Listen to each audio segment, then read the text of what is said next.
আমি নিজে ভিডিও করছি, আগে যেমন করতাম, আগে গাড়ির মধ্যে স্ট্যান্ড লাগিয়ে দিতাম, মোবাইল রাখার যে স্ট্যান্ডগুলো হয় না, ও ওটা সমান হয়, ঝাঁকি কম হয়, মানে আমার হাতটা ঝাঁকতেছে, ওটা তো অত ঝাঁকবে না। ঝাঁকিটাকে বন্ধ করা যাবে। ভিডিওটা ভালো হচ্ছে, হ্যাঁ।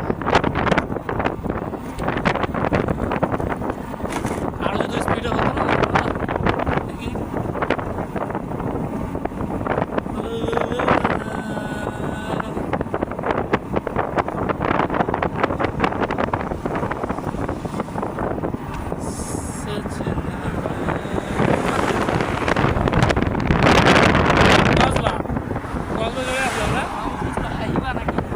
কি কি নাম যে ওগুলার